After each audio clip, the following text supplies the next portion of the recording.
Y por aquí los podemos ver. Aquí tenemos esto de aquí que parecen unos barrilitos, son condensadores electrolíticos.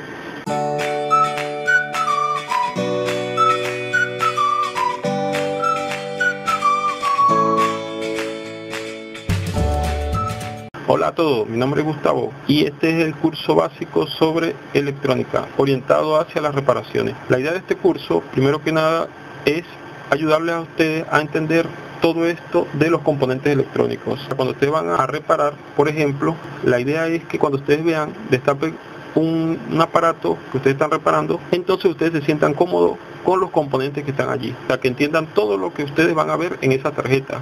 Por ejemplo, cuando ustedes ven una tarjeta de esta, entonces ustedes ven allí un montón de componentes. Entonces yo les voy a explicar a ustedes sobre cada componente, todo acerca del componente. Por ejemplo, cómo identificar primero qué es cada componente, cómo identificarlo, y luego cómo obtener sus valores, sus características o todo lo relacionado con el componente que ustedes están trabajando. Cómo se hace esa primera etapa. Entonces este curso es bastante práctico, pero también tiene fundamentos de conocimiento, porque les voy a explicar todos los detalles que se requieren para entender cada componente que ustedes van a encontrar en las tarjetas electrónicas. Este es un curso más que todo para la gente que está haciendo reparaciones, y es un curso básico para los que están iniciándose en ese mundo. Generalmente, si uno hace una reparación, debería tener nociones básicas de electrónica, pero también sirve para el que quiera reforzar algún conocimiento, y para cualquier persona que simplemente quiera comenzar en esto de la electrónica también le sirve el curso. Va a comenzar prácticamente desde cero, por tanto le sirve a cualquier persona que se está introduciendo en la electrónica. Bueno, entonces voy a comenzar con la resistencia. Uno de los componentes más comunes que nosotros encontramos en las tarjetas electrónicas son esas resistencias. Fíjense, aquí podemos ver la cantidad predominante de esta tarjeta son las resistencias. Las resistencias son estas que están aquí. Aquí están un poco más grandes, como pueden ver, y aquí las vemos más pequeñas, pero con la misma forma. Es como un cilindro acostado, algo así, y tienen varias, como una franja de colores. Aquí tenemos la cantidad de resistencia. Si me pongo a contarla, sería la que predomina en esta tarjeta, por ejemplo. Esas resistencias vienen también, si nosotros buscamos esta otra tarjeta, por ejemplo, esta es una de un UPS que se dañó, está quemado, pero aquí tengo la tarjeta para mostrarles que aquí también hay una resistencia. Esta también es una resistencia, pero de alto bateaje, o sea que consume bastante corriente. Y también tenemos resistencias acá un poco más grandes, como esta también, parecida a la que vimos allá, que era grande. Entonces estas dos resistencias son bastante grandes porque consumen más bateaje. ¿Qué es lo que podemos decir por acá de la resistencia? Que estas resistencias tienen un código. ¿Qué es lo que nos interesa saber de la resistencia? Pues saber su valor. Por ejemplo, si las vamos a sustituir, por ejemplo, por si queremos cambiarlas, entonces tenemos que saber de qué valor es. Tenemos que saber de qué bateaje es también, o sea, cuánta potencia consumen. Son los datos que nos interesan. Y por lo menos cuando vienen en este formato, esta por ejemplo nos dice los datos más claramente. Nos dice 150 ohmios y 3 vatios. Entonces aquí está muy fácil de entender su valor y su bateaje. Por lo menos esta grande también. Esta dice, por ejemplo, 5.1 ohmios, 5% y 10 vatios. Entonces esta resistencia de acá no sabemos ni de qué valor es ni de qué bateaje es. El bateaje básicamente se saca con el tamaño. Hay una tabla que ya les voy a mostrar para decirles cómo se calcula el bateaje. Y el valor y la tolerancia la vamos a sacar con otra tabla también, que es del código de colores de la resistencia. Pasemos a ver eso. Bueno, como pueden ver, el símbolo de la resistencia es este o este también. Este es el símbolo internacional, pero en algunos casos o muchos programas usan este. Mucha gente usa este y se ha aceptado este también como símbolo de resistencia. Se identifica con una letra R. Por ejemplo, si hay varias resistencias, entonces sería R1, R2, R3, etcétera. La unidad es el ohmio y es el símbolo omega. Y bueno, aquí tenemos un ejemplo, como lo podemos ver en un diagrama. Lo podríamos ver de esta forma. En los diagramas generalmente no se colocan las unidades, o sea, la unidad de ohmio, que es indiferente usar esta o esta, pero generalmente no se coloca para ahorrar espacio, porque generalmente los diagramas hay que optimizar un poco el espacio. Entonces generalmente se coloca nada más el valor. Pasemos ahora al valor. ¿Cómo hallar su valor según los colores? O sea, recuerden que las resistencias tienen un código de colores. Son 4 bandas. Entonces la banda 1, aquí está. Aquí o aquí podemos ver también. La banda 1 es la primera cifra. Y según cualquier número puede ser. La banda 2 es la segunda cifra. Y la banda 3 es el multiplicador. Entonces vamos a hacer este ejemplo. O sea, mirando aquí sería, este es rojo por lo que veo, y este también es rojo. Entonces sería 2 y 2, o sea que sería como 22. Pero el tercero me dice el número de 0. Entonces como aquí dice marrón, marrón es 10, que es un solo 0, entonces es multiplicar por 10. Entonces 22 por 10 me da 220. Entonces esta resistencia es de 220. Y el color que me queda aquí, como dice acá, es la tolerancia. Entonces en este caso es dorado, y si nos vamos para acá, dorado es oro, acá 5%. Si nosotros queremos calcular, por ejemplo, el valor de esta, si aplicamos lo mismo que aplicamos en esta de las bandas, entonces aquí sería marrón es 1, negro es 0 y naranja es 3. Entonces sería 10 por 1000, que son 3 ceros, son 1000. Entonces sería 10.000. Entonces esta resistencia es de 10 kilos. Igual con una tolerancia de 5%. Vamos a esta que está acá. Aquí los dos primeros colores son igual al anterior, entonces sería como 10. Pero el tercero es 2, sería 100. Entonces sería 10 por 100 me da 1000. Arriba era 10.000 y aquí es 1000. Y el último caso que tengo acá como ejemplo para ustedes sería 6 es el azul y el gris es 8. Entonces sería 68 multiplicado por 100. Entonces sería 6,8 kilos. También con una tolerancia de 5%. Entonces bueno, eso es lo que tenemos con respecto a cómo se obtiene el valor a partir del código de colores. Entonces vamos a pasar a la potencia ahora. ¿Cómo sabemos la potencia de la resistencia? Entonces básicamente esto es una aproximación que existe y que siempre se cumple. Por ejemplo, una resistencia, las resistencias de un cuarto de vatio generalmente vienen en paquetes de 3.5 milímetros. La resistencia de un cuarto de vatio viene en este tamaño, 6,4 milímetros, y así sucesivamente. Por ejemplo, la de 3 vatios viene en un tamaño de 3,4 centímetros, que esta sería la más grande en este formato. ¿Se acuerdan que yo también tengo una resistencia de 3 vatios en otro formato, que yo se la mostré anteriormente? Bueno, pero en este formato, este es su tamaño. El hecho de que ellas tengan una potencia alta o baja no tiene nada que ver con el valor. Yo puedo tener una resistencia en una potencia alta de cualquier valor, X valor. Puedo tener aquí 1 kilo como puedo tener 100 kilos. Es indiferente. Lo que va a cambiar es la corriente con la que ella puede trabajar. La potencia tiene que ver con cuánta corriente soporta el elemento. Entonces en este caso, esta resistencia de 3 vatios soporta más corriente que la resistencia de 1.8, independientemente del valor que tenga. Entonces ahora pasamos a los capacitores. Ok, ahora vamos con los capacitores o condensadores. Estos elementos también los conseguimos en nuestras tarjetas cuando vamos a hacer una reparación. También son más o menos comunes, yo diría que son los segundos más comunes después de la resistencia, segundos componentes más usados. Y por aquí los podemos ver.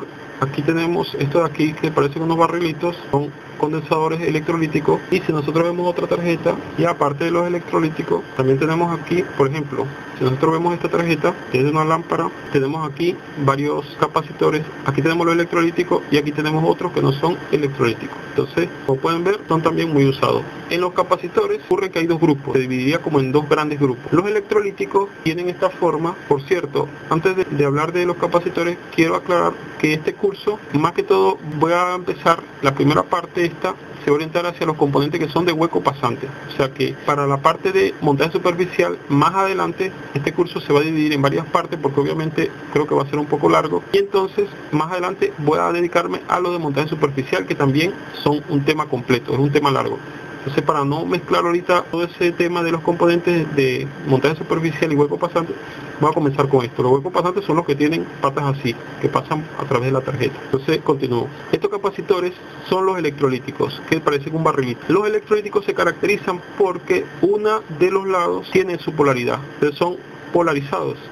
Ok, los electrolíticos se caracterizan porque tienen una banda que indica el polo negativo y no tiene otra banda del otro lado, pero se sobreentiende que si aquí está el negativo, este será el positivo. Entonces los electrolíticos siempre son polarizados, o generalmente son polarizados. Hay algunos casos donde hay capacitores de esta misma forma y no son polarizados, pero se comportan internamente, se polarizan, pero la diferencia es que usted lo puede poner por un lado y por el otro. Recuerde que un capacitor de estos, si usted se equivoca en el momento que lo está colocando, que tiene el signo positivo y lo pone al revés, puede estallar. Ya yo se lo he dicho en otros videos. Bueno, los electrolíticos que tienen esta forma, fíjense que aquí tiene la flechita mirando, dice negativo, mirando para acá. O sea, quiere decir que este es el negativo y este sería el positivo. Y así, todo lo que ustedes vean de esa forma, estos pequeñitos también son electrolíticos, y ese sería un primer grupo. El segundo grupo es los que no son polarizados, ni no son electrolíticos, no se le llaman así, sino que son de cerámica o de cualquier otro material, pero no son polarizados. Por ejemplo, como esto.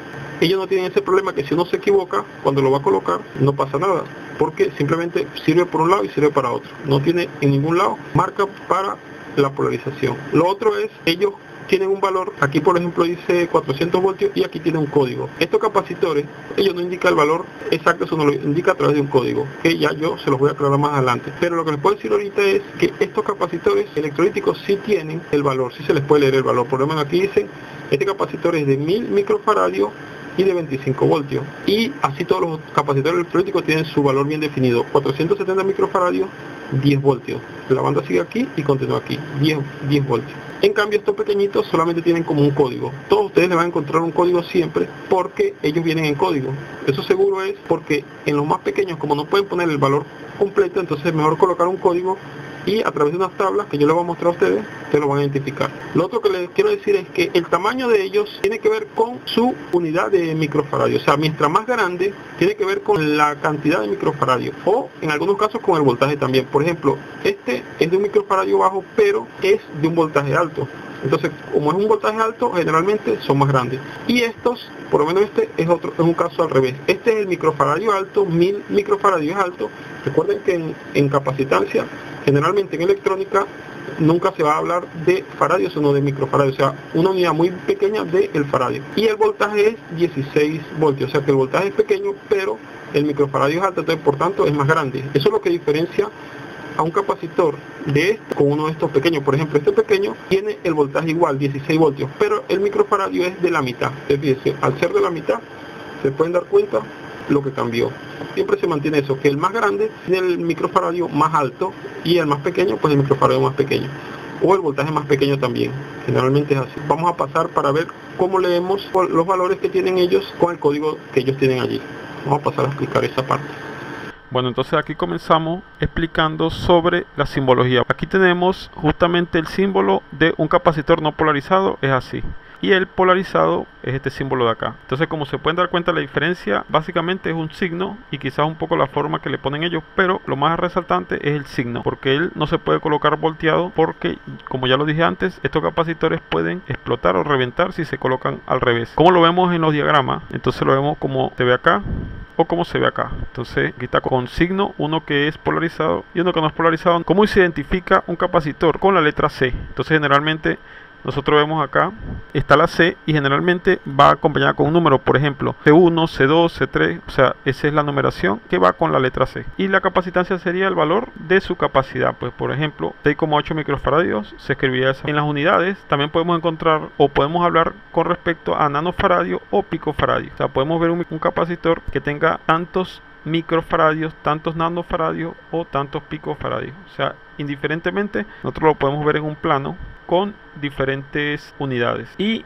como les había comentado antes, los tenemos, los que no son polarizados, los podemos encontrar que son de cerámica, más o menos así es la forma de ellos, de poliéster, así es la forma, y de multicapa. Vamos a pasar a la otra parte para identificar los códigos. Generalmente podemos ver un código como este, por ejemplo, dice 104. Entonces eso significa que los dos primeros son números y el que sigue es el multiplicador por 0 y la cantidad esta siempre está en picofaradio. Lo que nos dé el resultado va a ser siempre en picofaradio, porque generalmente es un valor pequeño. Se acordó que era picofaradio. Entonces sería 10 más 4 ceros, entonces me da 100.000 picofaradios. Entonces como 100.000 picofaradios son muchos ceros, entonces mejor conviene quizás pasarlo a nanofaradios. Entonces 100.000 picofaradios es lo mismo que decir 100 nanofaradios. Acuérdense que de nano a pico son 1000. Y también sería lo mismo decir 0,1 microfaradio. Entonces, nosotros podríamos decir que 104 es 100 nanofaradios o 0,1 microfaradio o 100.000 picofaradios, pero no es conveniente decirlo de esta forma. Pero siempre la referencia va a ser esta. Por ejemplo, yo tengo aquí otro ejemplo. Vamos por lo menos 222. 22 con 2 ceros. Entonces 22 con 2 ceros sería 2200 picofaradios.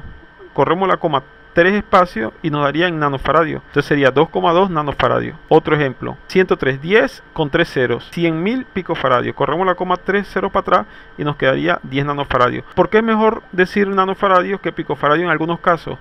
Porque el valor pues es más pequeño, entonces para que sea más fácil decirlo y más entendible, vamos a suponer este otro 682, entonces 2 serían 20, entonces sería 6800 picofaradios, pues simplemente nos queda 6,8 nanofaradios y así sucesivamente.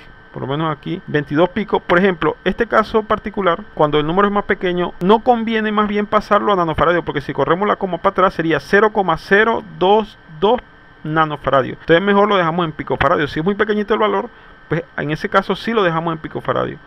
Y aquí en este caso también 5 picofaradios directamente. Cuando le ponen la P en el medio, entonces directamente se lee 4,7 picofaradios, y aquí igual 5,6 picofaradios. O pasamos para acá abajo. Si nosotros no nos acordamos cómo convertir, nosotros tenemos aquí una tablita. Por ejemplo, 10.000 picofaradios, lo buscamos aquí. 10.000 picofaradios es el equivalente a 10 nanofaradios y el equivalente a 0,01 microfaradios, y así. O sea, nosotros nos podemos guiar por esta tabla para pasar algunos valores, aunque es una tabla referencial porque no tiene todos los números, obviamente. Nosotros también podemos hacer una regla de 3 para pasar de una unidad a otra. También dentro de los capacitores es muy importante el voltaje.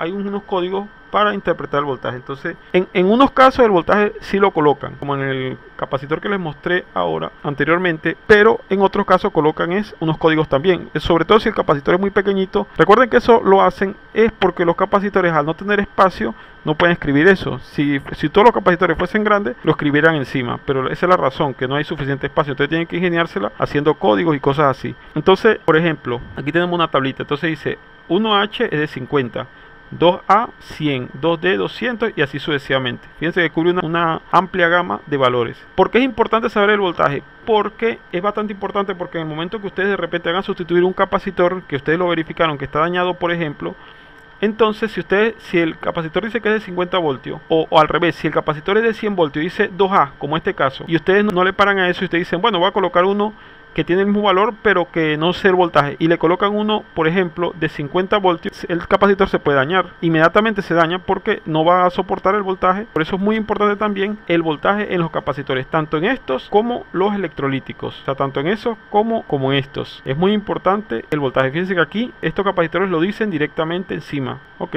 y lo que aparece acá es la tolerancia, esta letra que está acá.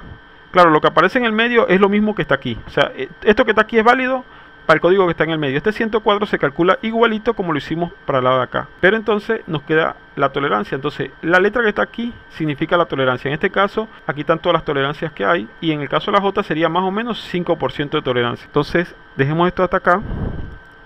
Bueno, pasemos ahora a los inductores y a los transformadores también. Yo voy a explicar eso junto, los transformadores y los inductores, porque en electrónica pues se parecen bastante, en algunos casos hasta se confunden. Por ejemplo, en esta tarjeta que está aquí, esto que está aquí es un inductor, aunque se parece a un transformador. Y esto que está aquí, que es un toroide, está actuando como un transformador. Aquí tenemos otros inductores, vamos a mostrarles aquí en la tarjeta también. Aquí tenemos un transformador, este es un transformador. Por acá tenemos esta tarjeta que está acá, otro transformador de alta frecuencia. Tenemos acá otro transformador. Y en las tarjetas que utilizan más radiofrecuencia se ven más inductores como estos. En algunas tarjetas que utilizan radiofrecuencia se ven más inductores como estos. Por ejemplo, como tarjetas de televisores o de radio. Hay algunos inductores que tienen núcleo de aire como este. Por dentro no tienen nada. Y hay otros inductores que tienen núcleo diferente al aire, que puede ser núcleo de ferrita generalmente. Por ejemplo, fíjense, este inductor tiene núcleo de ferrita allí, pero allí tiene ese cosito que está ahí, se le mueve. Uno le da con un destornillador para adelante o para atrás y varía la inductancia. Entonces estos son como variables, ajustables, digamos así, y estos son de núcleo ferroso pero no son ajustables. ¿Qué es lo que nos interesa a nosotros saber de los inductores o también de los transformadores? Por ejemplo, como esto. ¿Qué nos interesa saber a nosotros sobre este tema? Si nosotros quisiéramos sustituir un elemento de esto por alguna razón, ¿qué es lo que nos interesaría? ¿Cómo lo mediríamos? ¿Cómo trabajaríamos con él? Entonces ya voy a pasar a explicarle. Eso depende del tamaño, del diámetro, del tipo de cable, del largo este de acá, y en el caso que sea como un transformador, por ejemplo como este, va a depender del número de vueltas. Es lo mismo pero con mayor cantidad. Entonces eso tiene como unos cálculos allí que ya se los voy a mostrar, se los voy a detallar para que lo tengan claro. Repasemos para ver eso. Bueno, como pueden ver, aquí hay una amplia cantidad de tanto transformadores como inductores. Recuerden que yo lo estoy tratando por igual. Básicamente un transformador son como varios inductores interactuando en forma conjunta. Entonces, un transformador sería un caso especial de un inductor. aquí les estoy mostrando otra cantidad diferente de inductores y transformadores. Como pueden ver, hay una gran variedad. Entonces pasemos a la siguiente parte para entrar en el tema.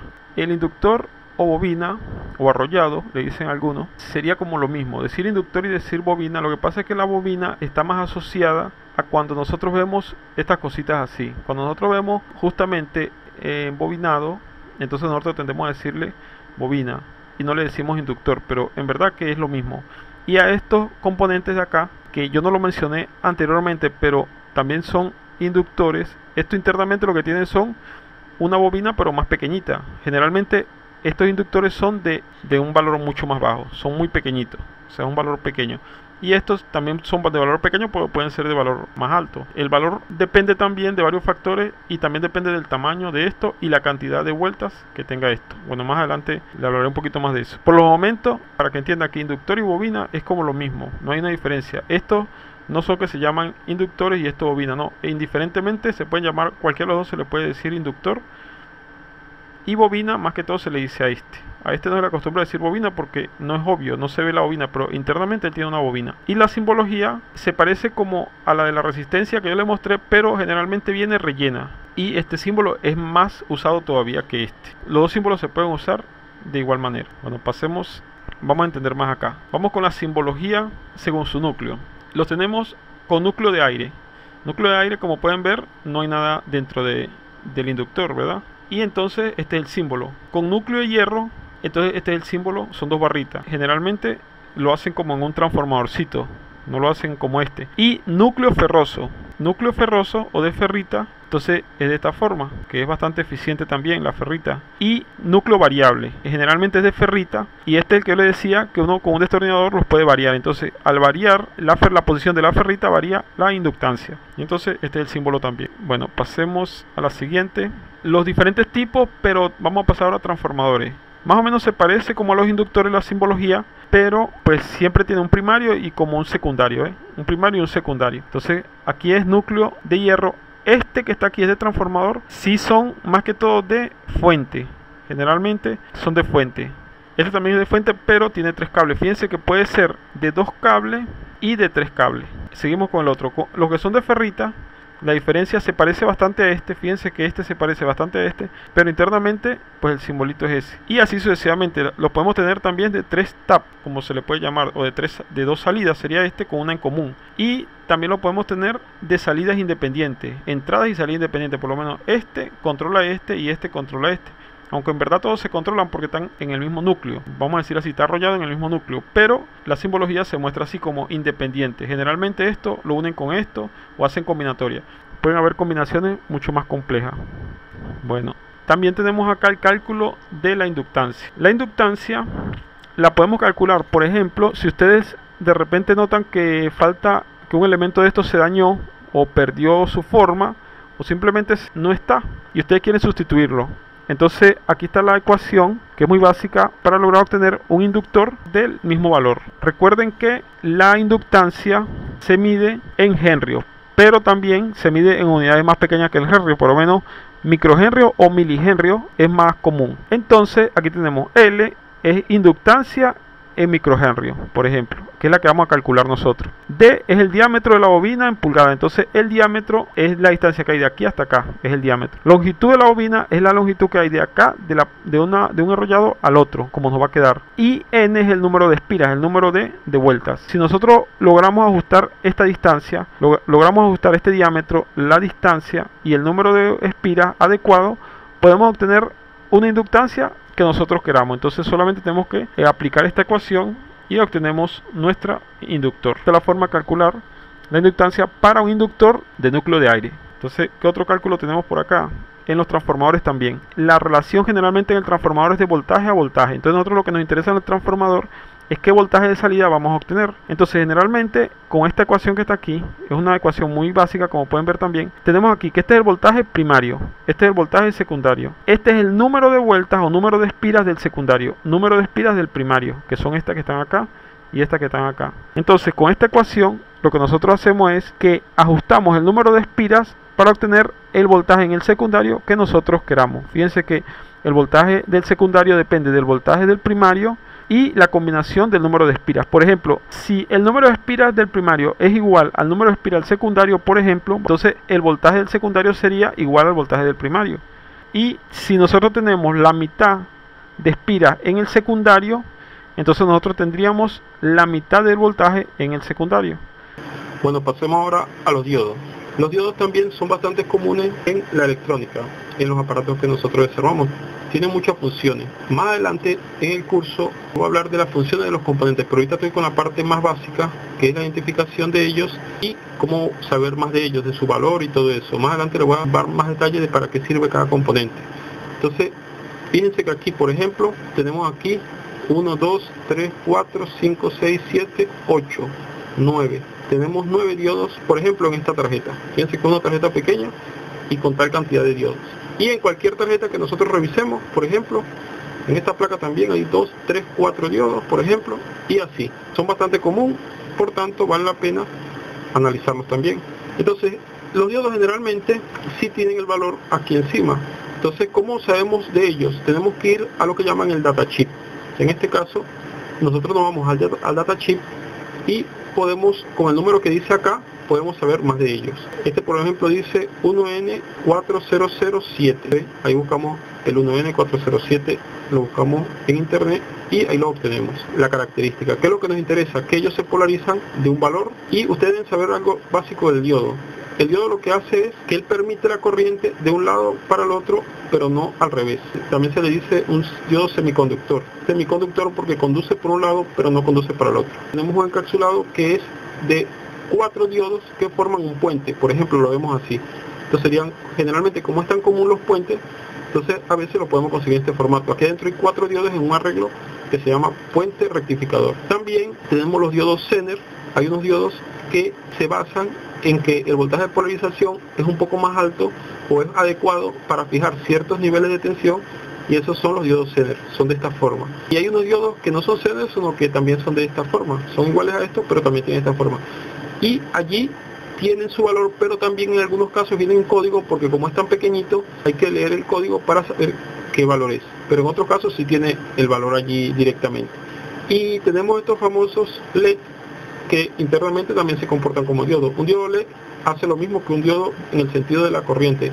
Por un lado conduce, y si ustedes lo ponen al revés, no prende y no conduce. Los diodos también, depende de su consumo, pueden venir en diferentes tamaños. Por ejemplo, fíjense acá, estos diodos son bastante grandes comparado con este otro que está acá, porque consumen mucha más corriente.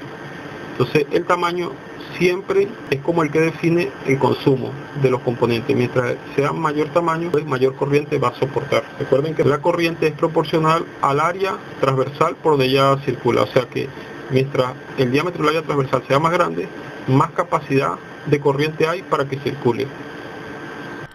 Los diodos, como pueden ver, vienen en una amplia cantidad de encapsulados. Como pueden ver, está el encapsulado como de menos corriente. Este tipo de encapsulado se usa para diodos que manejan muy poca corriente, y así van subiendo en el encapsulado. El otro que yo les mostré, por lo menos el 1N4007, es un encapsulado de este que se llama así. Y así sucesivamente van subiendo los encapsulados. Estos encapsulados más grandes, luego más grandes. Al ser más grandes, aquí están las medidas 9.5 por 5,3 milímetros. En la medida que son más grandes, entonces estos diodos manejan más corriente, tienen capacidad para manejar más corriente, y así podemos llegar a este encapsulado. Este encapsulado es el TO220, que también se usa en transistores, también se usa en reguladores y se usa mucho. Estos encapsulados lo usan mucho componentes, pero el diodo también lo utiliza. Como el diodo nada más tiene 2 patas, cuando ustedes ven un diodo que viene en este formato, generalmente en los UPS tienen diodos de este tipo, y generalmente las fuentes también conmutadas también tienen algunos diodos en este tipo de encapsulado. Entonces, ¿cómo vienen los diodos? Vienen colocados de esta forma. Este esquema de acá es para este encapsulado, y este que también es TO20 pero sin la pata del medio, entonces es de un solo diodo. Y este también es un encapsulado, lo puede usar un diodo también. Estos son otros encapsulados más grandes, y aquí venimos con otros más grandes y otros mucho más grandes. Recuerden, mientras más grande, más corriente maneja. Esa es la idea del encapsulado grande. Siempre ustedes asocien un componente grande a mayor consumo de corriente. Déjenme pasar para acá. Vamos a ver ahora la simbología. Aquí tenemos varios diodos, y ustedes se han dado cuenta que los diodos tienen acá una franja. En el caso de este tiene una franja blanca porque él es negro, en este caso tiene una franja negra, en este caso otra franja negra, y el Zener también tiene otra franja negra. Pero entonces en el caso de los diodos normales, vamos a decir así, los que no son diodos especiales, este es el símbolo del diodo en general. A partir de este símbolo surgen otros símbolos de diferentes tipos especiales de diodo. Por ejemplo, como el Zener. El diodo Zener es un encapsulado igual a este. Generalmente se puede confundir, pero ustedes tienen que ver el número que está allí y buscar el datasheet para saber qué diodo es, cuál es el valor del diodo y de qué se trata. Pero si es un Zener, entonces el símbolo que ustedes van a manejar es este. Y estas partes de diodo se llaman ánodo y cátodo, como está acá. Recuerden que un diodo lo que hace es que conduce hacia un lado, como lo muestra aquí la flecha, conduce hacia este lado y no conduce hacia el otro. O sea, la corriente puede pasar hacia allá, pero no se puede volver. Así funciona un diodo. Y aquí tenemos los famosos diodos LED.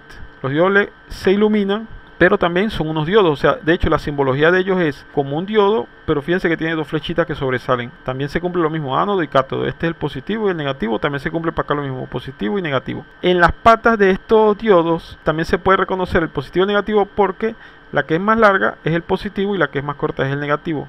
Y a su vez, la más larga es el ánodo y la más corta es el cátodo. Eso es lo que tenemos por allí. Vamos a hablar un poco de para qué se usa cada diodo, por ejemplo. Recuerden que esto es por encima porque esto es un curso introductorio, mas sin embargo considero importante hablarles de este tema acá. El más común, el diodo, por ejemplo, le puse un ejemplo, el 1N4148, que es uno de los diodos más usados, es un diodo que se podría decir que es de uso común, pero también es un diodo que se llama de alta frecuencia, porque es un diodo que trabaja para hacer cambios muy rápido. Entonces generalmente se utilizan como un switch, pero de muy alta velocidad. Claro, si es un switch en una sola dirección, porque acuérdense que este diodo pues nada más es hacia allá, pero de todas maneras es como un switch pero de muy alta velocidad. Entonces su uso es para transiciones muy rápidas y también para uso común, pero que la corriente sea baja, porque ellos no manejan alta corriente. Hay otro diodo que se llama diodo detector. Este es un diodo un poquito especial, porque generalmente se utiliza en el área de comunicaciones. Ustedes lo pueden encontrar si ustedes desarman alguna radio. Entonces él viene con un esquemita parecido a este. ¿Qué es lo que hace? Él detecta lo que llaman la onda portadora. Entonces en telecomunicaciones este diodo es muy usado. Por eso lo menciono acá, porque en los aparatos de telecomunicaciones se usa bastante. Lo que hace es que capta la señal que viene acá, se llama la envolvente. Esta es la parte de la envolvente. Es bien interesante el tema de comunicaciones. Bueno, pasamos al diodo, uno de los más usados también, pero este diodo no es tan rápido como este, pero sí que maneja más corriente. Entonces, como él no es muy rápido, pero maneja más corriente, es ideal, por ejemplo, para fuentes, para rectificación en la fuente. Como se ve aquí, él puede rectificar porque él deja pasar esta parte, la otra la quita porque cuando se devuelve pues no funciona, y deja pasar el positivo, elimina el negativo, deja pasar el positivo. Entonces este es un ejemplo que yo puse acá, pero más adelante le voy a mostrar el puente rectificador, que es una rectificación más completa. Generalmente tiene 4 diodos de esto, y también se utiliza como protector. Estos diodos también se colocan cuando uno está utilizando un motor, por ejemplo. Entonces se lo coloca a lo inversa para que las corrientes parasitarias se vayan a través del diodo, y como uso común. Seguimos con el diodo Zener. El diodo Zener, como ya hablamos de él, pero vamos a hablar ahora de que él se usa para fijar un voltaje. El diodo Zener lo que hace básicamente es que él fija un voltaje, pero él no trabaja en la zona de polarización que trabaja este diodo y este diodo. Estos dos diodos trabajan en la zona de polarización indirecta. Cuando pasamos la corriente de aquí para allá, o sea, en la dirección normal de ella, él se polariza. Este diodo trabaja en una zona de polarización cuando él está invertido, o sea, en una zona que es al revés de este, pero es una zona donde el voltaje se mantiene constante y por tanto nos sirve para fijar el voltaje. Entonces básicamente este diodo nos sirve para fijar un voltaje si lo colocamos de esta manera, y estos diodos vienen en diferentes voltajes. Por lo menos este diodo es de 3.3 voltios, y entonces si usted le pasa una corriente adecuada, el valor de voltaje acá siempre va a ser 3,3 voltios a pesar de la carga. Básicamente ese sería el funcionamiento del Zener, él fija un voltaje. Bueno, ¿y qué nos queda por acá? Nos queda el puente rectificador. El puente rectificador, que yo se lo mencioné ahora también en este encapsulado, vienen diferentes encapsulados porque manejan diferentes corrientes también. Y el mismo tema, mientras más grande, más corriente maneja. Y básicamente el puente tiene 4 diodos adentro integrados. Esos 4 diodos es para no estar agarrando, por ejemplo, 4 diodos de estos, agarrar 4 diodos de estos y estar usándolo. Entonces, como ese puente se usa bastante, entonces ya ese puente viene en el encapsulado. Dentro de esto vienen los 4 diodos. Entonces, ¿qué es lo que hacen esos 4 diodos? Pues que si una señal viene de esta forma y uno coloca un arreglo de estos 4 diodos, o sea, uno coloca este elemento acá, obtiene una salida de esta forma. Entonces se le llama salida DC o rectificada. O sea, lo que hace es que la parte negativa la pasa hacia arriba. Esta se llama rectificación de onda completa. Entonces bueno, esto es todo lo que podemos decir de los diodos. Espero que les haya gustado toda esta explicación.